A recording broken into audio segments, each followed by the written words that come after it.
A very good evening and welcome to Echo TV Kenya, and this is Politics 101. I'll be your host, Tyra Dishon. Today, we are very much privileged to have a very guest who is the presidential candidate, and if you can remember, he was the running mate in the last general election, Mheshimiwa Mudhora Kariara. It's a real pleasure being on Ecco TV. Yeah.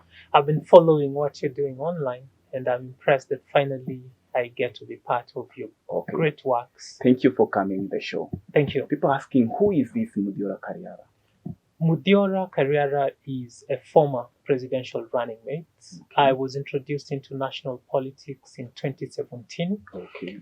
as the running mate to Dr. Japhet Kavinga Kaluyu. Okay. Then we were running on an independent ticket. Okay. But then over time, we've been building a party, the Great Nationhood Party of Kenya, TGN, of which I'm the party leader. And in 2022, I'll be running for president with TGN. Okay.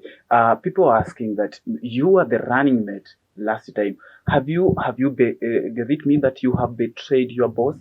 No, it just means that I am ready to serve in the capacity of president. Mm-hmm. I was ready in 2017, and if you followed my journey then, I was running for president before I joined forces with Dr. Kaluyu. Okay. It so happened that IEBC did not clear me as a presidential candidate, but they cleared him. But having seen my potential and capability, he thought I would serve his campaign better as his running mate. And so we came together. So me running for president in 2022 is just a continuation of the journey that began in 2017. Okay, you just talked about your potential. What is your potential for the top seat? Well, I am a passionate, patriotic Kenyan that's been brought up in Kenya. I went through the school system here in Kenya. So all the problems that Kenyans grapple with on a day-to-day basis have been my cup of tea, which puts me in a unique position to be able to work with Kenyans in providing the solutions that are needed to make this nation great. So my potential, given the opportunity, can translate into the kind of leadership that Kenya has been yearning for. Okay. Borrowing from your last deputy president debate, of course, you are the only deputy president deputy running mate who appeared to the debate. Your journey in the leadership, you started in Isabania, somewhere in Isabania. Yes, that's where I was born. We've not seen the fruits of that. What is your track in terms of leadership? It depends on where you've been looking. Okay. If you've been looking at the captured space of Kenyan politics, then clearly you will not find me there. But if just for an introduction, I can send you to my YouTube channel or my Facebook page. I have documented my leadership journey, and I'm busy every other day serving the Kenyan people. Yes, I appeared singularly on the presidential running mates debates in 2017, and it was expected that I would continue with that momentum. But the reality is we were running for office in 2017, but we did not clinch the position or office to serve. So obviously, I had to step back. Like any other Kenyan, I have bills to pay. So I have to do a job between the productive hours and then additionally give myself to the cause of liberating this nation. Okay. So maybe you are asking why you haven't seen me. Yes. It's because we are not yet into the official campaign season. It's just a bad thing that Kenya has such bad manners that politicians campaign right after an election to the next. Because we are seeking to transform this nation, I am of the belief that I can't be in that space to do that which the others that have led us to the quagmire we are in have been doing. So I've been doing things differently. and systematically. Once we hit the campaign proper period, then a lot from me will be seen out there. Okay, maybe if I can just for me, the ODM chief Raila Odinga Yes. has promised Kenyans 6,000 just per household if he clinches there to be in the top seat. We have seen the deputy president William Ruto coming up with the bottom up strategy. What is your strategy, or what is your unique way to come up to the politics? We are the only people with a real plan Mhm. and the spine and authenticity to implement it. And it's called the value addition plan. Kenya's biggest problem is corruption. People have been downplaying that fact because we have normalized corruption, especially, unfortunately, with the COVID pandemic, where we gave too much authority to our police that they were even allowed to come to our homes and arrest us because we are not wearing masks or keeping distance. And Kenyans, even children, ended up having to bribe their way out of trouble. Corruption is our biggest problem. And if we are going to add value to production in Kenya, then we must first end corruption. Now, if we end corruption, we are going to cut on the inefficiencies that hamper our productivity as a nation. We will release resources that will be spent in manufacturing, that is setting up companies, smooth processes in that manufacturing sector that will create the jobs that are needed.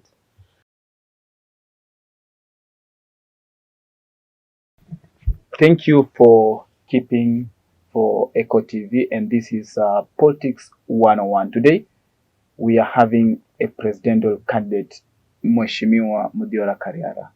You are speaking about Kenya is agricultural country before we go back to the break. Yes, and it's a known fact globally, but then we are not even able to feed our own people.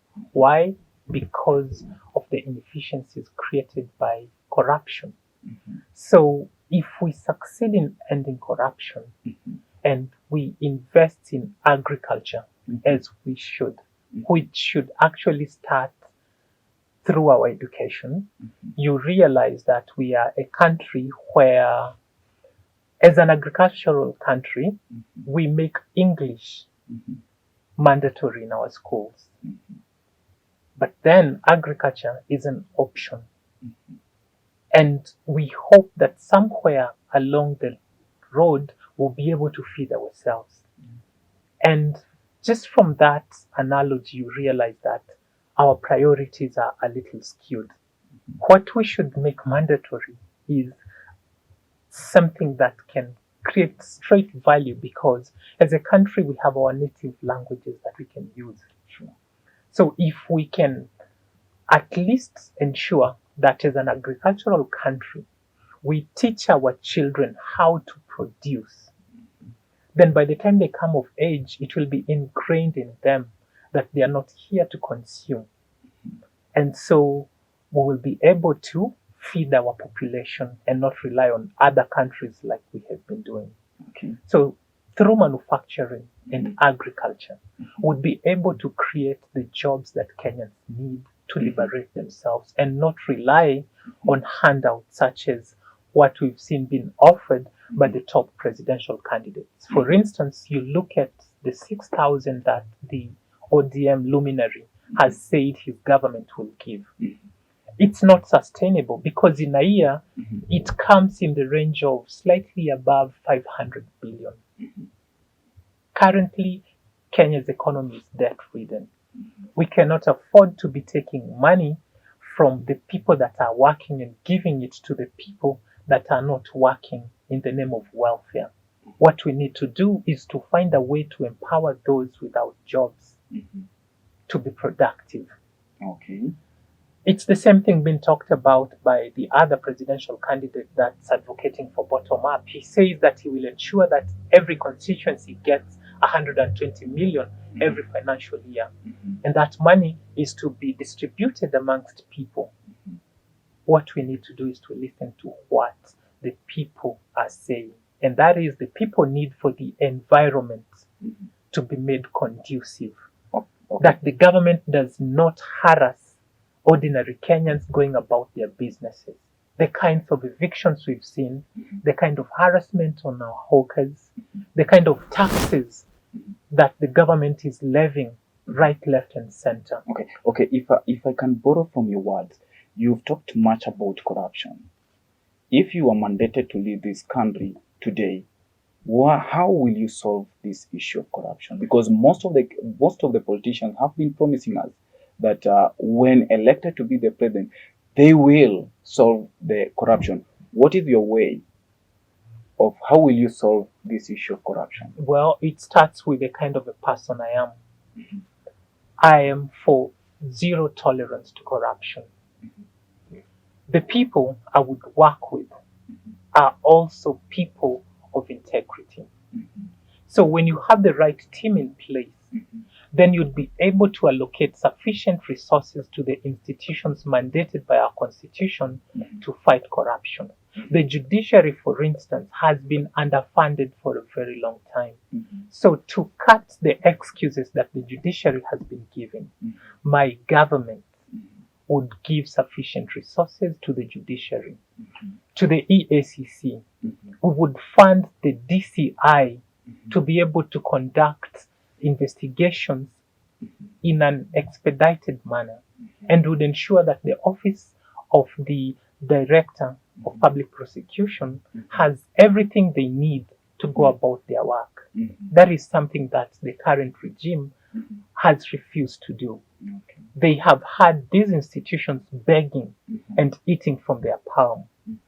The kind of government that I advocate for is one where these institutions work independently. So instead of just looking to hold the pie in the executive, would ensure first and foremost that these institutions are allowed to work independently.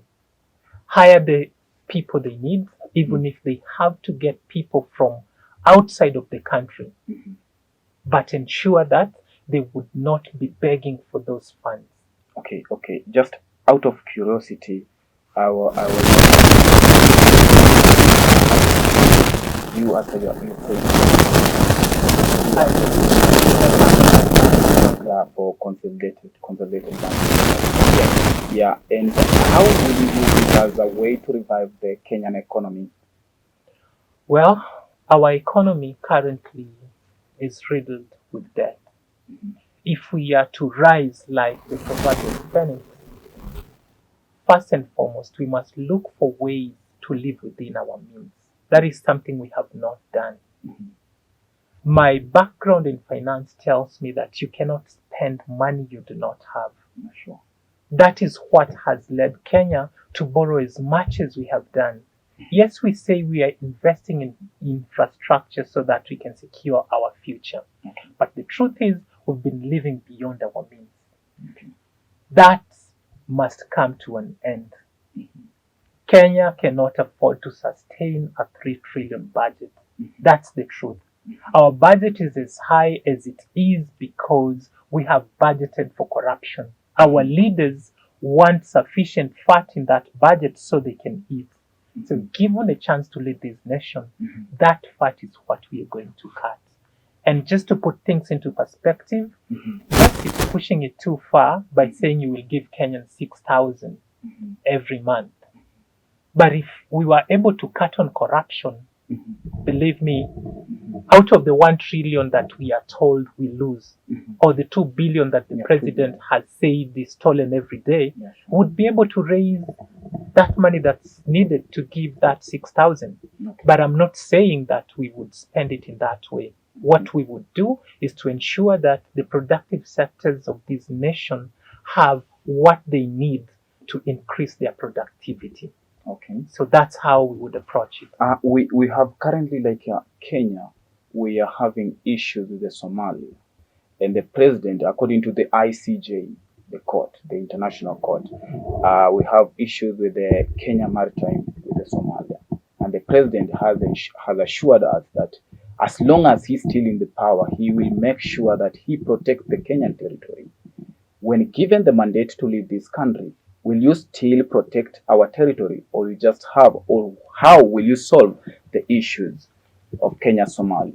If I was president today, I Yes. would do the exact thing that our president has said he will do. Mm-hmm. I would protect our boundaries. Mm-hmm. I would make sure that I hand over to the one that takes up from me the same country that I received from whoever I took power from. Mm-hmm. Kenya's borders are known. Mm-hmm. We have no problem with Somalia, so to speak. Yeah, The sure. problem that exists is there are foreign investors that want to exploit the resources of our shores, and they have seen an easier path through Somalia. So, what we needed to do was for our leaders to engage in an amicable way. Somalia needed to listen when Kenya said we need to come to an agreement with this. Let's sit around the table. Let's thrash out what the issues are. I believe dialogue still has a place in this conversation. We have done so much for Somalia. Currently, we are still incurring costs to ensure that Somalia is secure. So I think we can exploit that goodwill to invite Somalia back to the table. Okay. So we can agree and resolve this matter amicably. Just for follow-up, immediately the president, the court, the ICJ gave the verdict.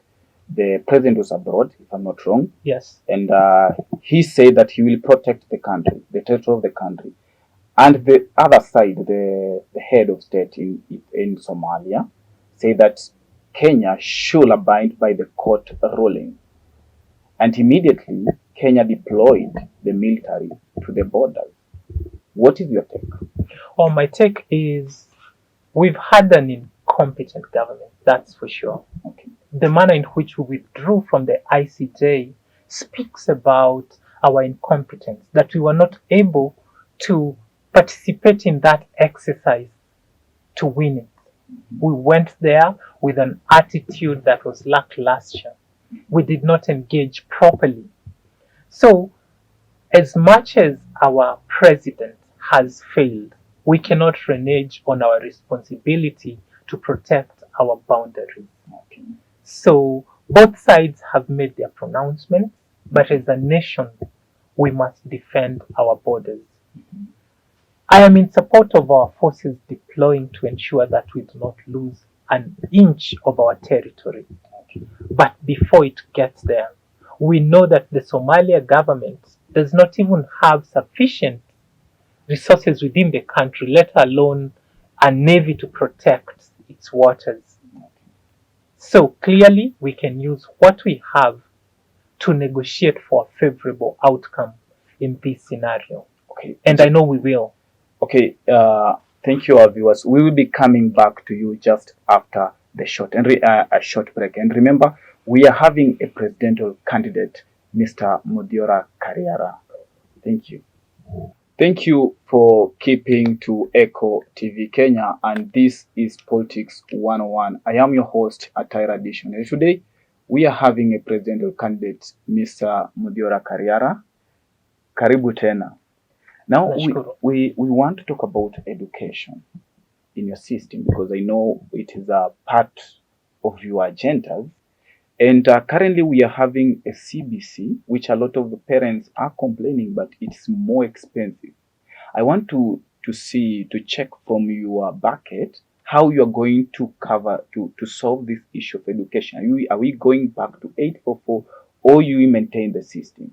The formulation of the CBC curriculum was not, how do I put it, interactive, did not engage all the players. It was not participative, if I can use the word. According to our constitution, every key thing that the government undertakes to do requires the participation of all stakeholders. For the CBC, that did not happen, which is why we're experiencing a lot of bottlenecks in its implementation. Well, the CBC will, of course, deliver value eventually. But as it has been rolled out currently, there are a lot of gaps that must be addressed. There is no doubt that it is an expensive education framework to operate in, but then we must build on what has already been achieved. So I wouldn't advocate for it to be discarded completely, but all key stakeholders must be engaged to provide a way forward. If we are to bring up our children through an education program that will help them, especially as we move forward in this very competitive world. Just for curiosity, are you for the CBC or for the 844? I am for an education system that empowers the child to create, to build, to innovate. The 844 has already showed us that it has gaps. We have not engaged with the CBC program properly. So my advice is, since there are conversations going on, let us conclude on those conversations and come out with something that is concrete. Okay. We cannot afford to keep experimenting with the education of our children. That would be my take.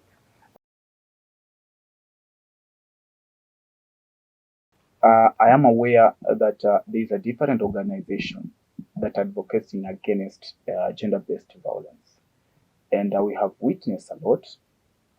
Just recently, we had the current debate about his lover Yeah. who killed her. It is something that it's growing day by day, despite advocacy and campaigns from different NGO. In your system and in your bucket, how are you going to come up in a different way to solve this issue of GBV?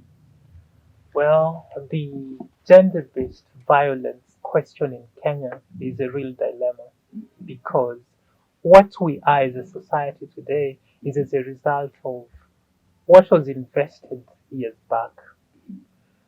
We need to be better citizens. If you're a parent, you need to bring your child up the right way. That said, it's a known fact that mental illnesses abound in Kenya. And we have not invested in putting up facilities to address that challenge.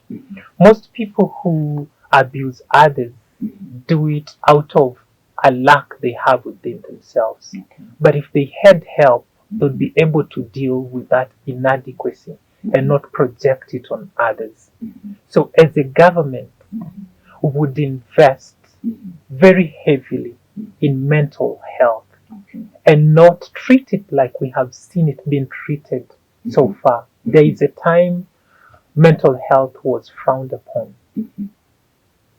That is not an approach that we would even look at. We would ensure that facilities are put up by the national government at the level 6 as required to address that problem.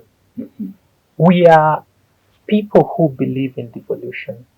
So given an opportunity to run this nation, we would ensure that the funds meant for health, because health is a devolved function, are disbursed in a timely fashion, and the disbursement, since our constitution says that to county governments, the least we can give is 15%, we would look to give more. Because ultimately, if we mean well for our people, we have to let resources follow functions. So what we need to do is to invest in a holistic manner in the health sector. That way the people grappling with mental illness will seek help, and they'll be better fathers, better brothers, better sons and daughters, basically better citizens. That said, we have to exercise responsibility as citizens as well. Know who you are living with. Okay. That's very important. If you're leaving your children in the care of someone, know them better so as to keep them safe. Okay, Kenyans have raised a lot of questions about the Kenya security agents. If you can see from the reason about the Jogoo Road police station, about Wanjala who escaped from the police and finally was brutally killed by the mob justice. They have really raised a lot of questions about the security agents in the country. And if I can also refer you from the Cohen issue, Yes. Cohen murder, Mhm. there is a lot of office wrangles between the DPP and the DCI. As you as an individual and in your government and your system, if you're bid to be elected today, how are you going to solve these issues? I wish I would. There was actually an election and I was elected president today, Sure. because then we would start to take care of these problems. I told you Kenya's biggest problem is corruption. Mhm. We all know the manner in which people are recruited Mhm. into the police service. Mhm. It's a known fact that if you have money, you will bribe your way into the force. Mhm. The force's motto is service to all, Sure. utumishi kwa wote. Mhm. But once you buy yourself into a job, Mhm. are you really going to serve? Mhm. Your primary goal there will be to get back what you put in and to give back to those who enabled you. Mhm. So if we end corruption, Mhm. we will attract the right people Mhm. to the police service. Mhm. These right people will put in place a curriculum that looks to serve Kenyans. Mhm. Therefore, when they are deployed to work on a project or on a case like the Tom Cohen case that has taken really long, Sure. they will look at the nation's interest above self. Mhm. Watajituma, nitumie hiyo lugha. Mhm. And matters that have taken too long will take a shorter time. Mhm. Our judiciary, if well funded, will not take twice as much time as they do today to look into a matter. Okay. So the answer is where we began. We must end corruption. Why you see these sibling rivalry between agencies is because they are looking to attract funding towards them to show that we are the ones who do most of the work. So when you have to choose where to direct resources, they should come to us. If we had the right people and our priorities in the order in which they should be, a matter such as the one that happened where a known criminal got out of police custody would not happen. Because if you listen to how he got out was, usually people who are arrested during curfew hours, in the morning, they give whatever money they have and they are released. That's the trend that Masten Wanjala monitored and exploited. So if police were not taking bribes at the police station, that unnecessary death that denied Kenyans the justice that needed to be done to Masten Wanjala would not have occurred. Sure. Because he wouldn't have been released as those who were loosely arrested. They would know he's a marked man and he would stay in custody until he's taken through the judicial process. Okay, before I just left you because my directors are telling me that we are short behind the time already. I would just like you to speak muchly about. I'd like you to speak more muchly about the talent issues. About I have when I see your progression, you've been much about talents, city stars. You've come up with the Hispania FC, if I'm not wrong. Yeah. And currently, Kenyan football and Kenyan athletics is dying. Well, And if you are elected to be the president or the head of state, because I see the cases now going on at the FKF, what will you do? my journey, like I mentioned, apparently was ordered so someday I would get to give back to Kenya. Because, like, when it comes to talent development, in my previous life, I was a professional footballer and I went through a lot of challenges because the leadership then really let young people down. I would like to congratulate our athletes who, in the past weekend, put Kenya in the global map. We had Kenyans winning in Amsterdam, setting new course records in Paris. In Cape Town, we won, basically beating everyone in the world in athletics. We have the likes of Olunga playing in the Middle East. We have Victor Mugubi in Canada. All that speaks to the talents that Kenya can produce. But then, how much money do we invest in the ministry responsible for that? I will tell you, very little. Which is why we are lagging behind, for instance, when it comes to exporting football talent as compared to a country like Nigeria. So, if we want to get return, we must put resources where there is potential. And that is amongst our young people, amongst our youth, and we have to start at the very lowest level in schools. Okay. And then we make sure there's a follow-up program so that by the time a child is turning 16, whatever raw talent they had is now refined and ready to be showcased to the world. Okay. So I will say, having been part of the system, I know who can do what, when, and that way we will guarantee that Kenya's potential is harnessed to make this nation great. Okay, I just want you to look to the camera. I Yes. think if I'm not wrong, this one. Yeah. Yes, the camera one. Huh? Okay. I just want you to look direct to the camera. Yes. And say your parting shot. Well, my fellow beloved countrymen, we are at a juncture where our country is at the precipice. If pushed, we can fall off this cliff because our politics is more toxic than it has ever been. We've had a chance before to choose amongst the lesser of the evils. In 2022, the spectrum is broader. We have newer candidates who are not tainted, people with a vision. I'm pleading to you to look at the horizon and pick those new untainted candidates instead of the ones that are more established. If you have not registered as a voter, remember that on election day, if you do not cast your vote, you'll be choosing that bad leader that will lead this nation on the path to destruction. So please engage with the political process and take Kenya's destiny into your own hands. Let's make Kenya great, because that is the best gift we can bequeath to the next generation. Thank you very much. May God bless you and bless the nation of Kenya.